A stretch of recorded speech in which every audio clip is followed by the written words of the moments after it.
desde 1990, eu vejo que a advocacia tributária em si, ainda que você não lide com a parte administrativa, ainda que, né, o advogado vá cuidar apenas da parte judicial, e quando a gente começa normalmente assim, né, a gente começa apenas fazendo aquilo que nos ensinaram a fazer na faculdade, né, fazendo petição inicial, fazendo recurso,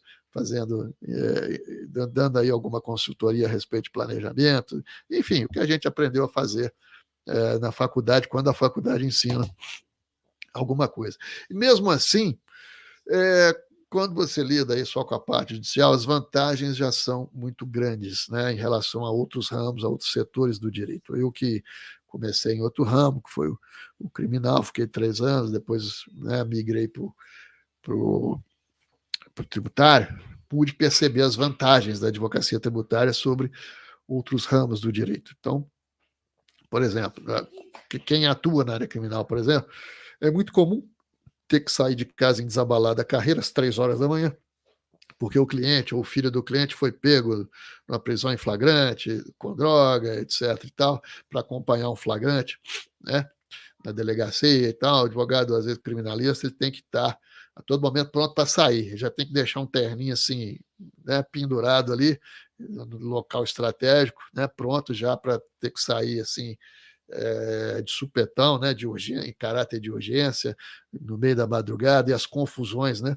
sempre acontecem aí no meio da madrugada. Aí tem uma longa, vamos dizer, um longo calvário pela frente. Eu mesmo já acompanhei flagrante que chegou a durar 36 horas de delegacia e tal.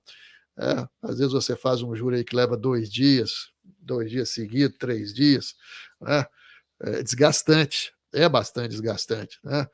A audiência, o embate, né? Aquele embate quase que corpo a corpo, quase saindo na luta corporal, né, com o adversário, quanto sapo a gente tem que engolir aí do adversário e tal. Então, o que eu comecei a perceber?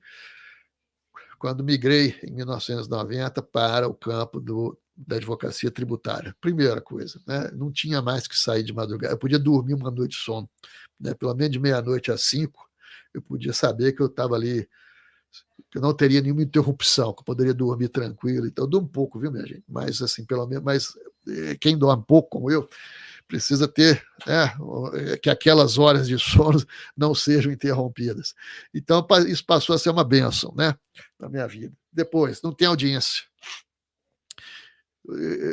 Aquele tempo enorme que a gente gasta com deslocamento, tem que comparecer ao fórum, você tem que ficar esperando uma audiência, né? E depois que ela começa, é outro desgaste, demora, e aquele embate, fiquei livre de tudo isso, né? Porque a advocacia tributária não tem audiência, né? A gente não faz audiência quase nunca, é raro a gente ter uma, né, que haja necessidade aí.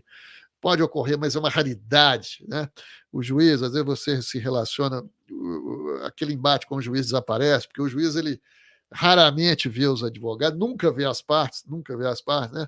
Então, o contato que a gente tem com o juiz é, às vezes, para naquelas emergências, ter que despachar uma liminar aí emergencialmente, então, é pouco, não é?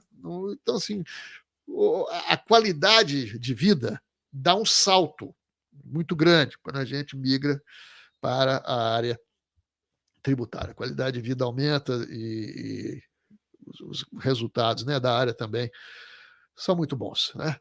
E agora, o que começou a ocorrer lá atrás, né, quando a gente começou a lidar com teses tributárias e tudo? Às vezes o cliente ficava um pouco desapontado. Por quê? Porque na esfera judicial a gente não tem controle sobre o que vai acontecer. Você pode fazer a melhor petição inicial do planeta Terra, que a partir do momento que você protocola, né, distribui a sua ação, né, sustentando uma tese tributária, você já não tem mais controle do que vai acontecer, qual que vai ser o entendimento do juiz, se ele vai julgar favoravelmente ou não, se ele vai dar liminar ou não, a coisa escapa. O resultado, a partir do momento de uma distribuição protocolar, escapa ao nosso controle. Né? Não podemos garantir sucesso, podemos garantir nada. Então, o que ocorre? Você entra com uma ação, perde. Pode acontecer, não quer dizer que você foi incompetente, quer dizer que a advocacia ela é assim mesmo, né? Entra com a segunda tese, perde, né? Terceira, se você perder, o cliente já não quer mais saber de você. Né? E não adianta, não vai adiantar você explicar, a culpa não foi minha, a advocacia é assim mesmo, o nosso resultado depende de um juiz, depende do... Não adianta você explicar nada disso. Né? Por quê?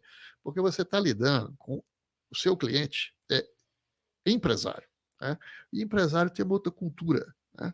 Outra cultura, ou seja, a cultura de que o resultado ele é necessário. Né?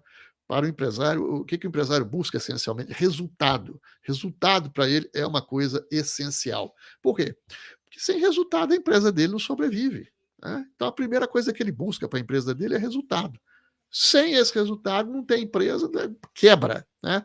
Então, não dá para ele ficar gastando custas processuais, honorários advocatícios, honorários iniciais, no caso, né? Porque o restante é no êxito, sem ter resultado. Ele vai desistir de você. Né? Então, a partir daí, a gente começa a antenar para outros caminhos. Né? E daí vem a recuperação administrativa. Mas antes de entrar propriamente, vamos lembrar aí, eu vinha me esquecendo, né? Mais uma grande vantagem da advocacia tributária, a advocacia de teses, a advocacia de recuperação de tributos, e que nos distingue de todos os outros ramos aí do direito, é a gente ter um produto para apresentar, né? Um produto para vender, o que nos aproxima muito de uma organização empresarial. Aliás, na minha concepção, a advocacia sempre foi empresa, né? Ainda é um pecado a gente falar dessa forma, a OAB pode, né, nos punir por isso, porque, né, são palavras pecaminosas, mas não tem como fugir disso. É um negócio, é uma empresa como qualquer outra. Né? Que se tem que ter resultado também, porque se não tiver resultado, o escritório quebra, são muitos que quebram, né? É a grande dor do advogado, segundo dados que nós temos, de que 90% dos escritórios brasileiros não têm sustentabilidade, não tem uma receita que supere a despesa para o escritório poder continuar funcionando, etc. E tal. Então, quando a gente tem um produto para vender, a coisa empresarialmente fica mais fácil. Você não tem que esperar, e nem vai, e não é assim que a coisa funciona. A gente não fica esperando, né, o cliente bater na nossa porta. Isso não é assim que a gente age. Né? Nós é que vamos atrás dele, mostrar, evidenciar que ele precisa de nós, que ele tem um problema que às vezes ele desconhece. Senhor empresário, o senhor tem um problema que o senhor desconhece, o senhor está pagando tributos indevidamente, né? Está jogando dinheiro no lixo, um dinheiro que o senhor necessita para fazer a roda da sua economia girar. E qual é a nossa função? Trazer esse dinheiro indevido, esse pagamento indevido de volta para o seu caixa. É isso que nós fazemos, esse é o nosso papel. Agora, tendo em vista que a advocacia judicial, a advocacia de teses, nem sempre ela dá resultado, então pode acontecer da gente perder a primeira, a segunda, a terceira ação, pode ocorrer, o cliente fica um tanto desanimado com a gente. Então, qual o melhor caminho para evitar esse tipo de desgaste com o cliente? Né? Para evitar a perda, eventualmente a perda de um cliente. Conciliar no seu escritório a recuperação judicial e a recuperação administrativa de tributos.